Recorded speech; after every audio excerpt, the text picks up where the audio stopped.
Welcome to the Workbench. I'm Doug. Today I'd like to share a little information regarding our Gallant XL long arm machine. This is a beast of a machine, 2100 stitches per minute. You can order it and use it on a stand-up adjustable table, or you can put it on a quilting frame. Okay, the one I have here today is just a machine set up on the frame, but you could also add Pro Stitcher Lite to it to get your wonderful automation. And today I just want to share a little bit of the diagnostic troubleshooting that's available on the machine. So with your power switch on and looking at your screen, we have manual, precision, and cruise modes that you can select on the machine. If you're selecting precision, when you start the machine, the faster you move the machine, the faster it's going to stitch, giving you that perfect stitch length.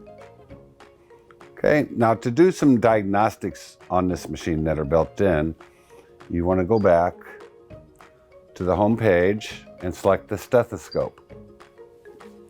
And with this stethoscope, we can first inspect our motor communication by touching the motor symbol. And when I come back to the back of the machine and rotate the hand wheel, you're going to see on the screen that it's going from 0 to 360, because there's 360 hubs, so to speak, on the motor. On the bottom side is for checking your needle position sensor. So then when you rotate your hand wheel, when the take-up lever comes to its final stopping position, they should both be reading 0. Okay, next is a way to inspect the buttons on your handlebars.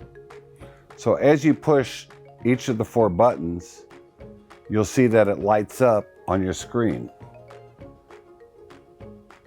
If for some reason you selected a button and it didn't light up with that square box, then you know you may have a contact problem with that. Okay, another one of the diagnostics that we can run is going to be for your encoders. So when you're in regulated mode, like we showed you before, when you move your machine front to back and left and right, the machine stitches depending on how fast you're moving the machine. But not only that, those encoders also send the information to your Pro Stitcher communication. So if you're stitching on Pro Stitcher and it's not moving the machine properly left, right, front, and back, then you're going to find out when you go to the encoder selection.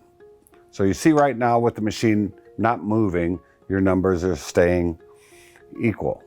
But when you move it left and right, you see those numbers increase, and then move it left and right slowly, they decrease. That's telling you that the encoder wheel on the back rail is working properly. And then for the Y motion, Y is always front to back.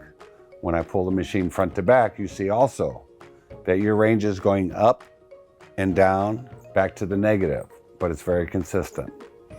If you were lacking communication or your stitch regulator wasn't working properly, then you may have to take a look at the connection of the encoder wheels. So on the back of the machine, the X encoder has a rubber tire and a wheel that'll roll on the back side of your table.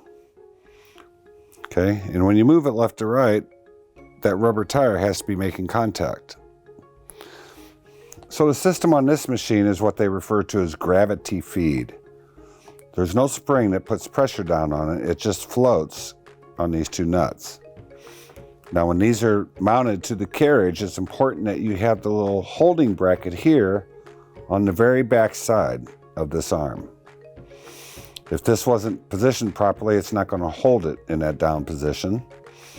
To change it, you'd loosen the nut on the inside. But most of the time, it might just be if you have a problem with the adjustment of this nut. These have compression nuts that are holding this into place.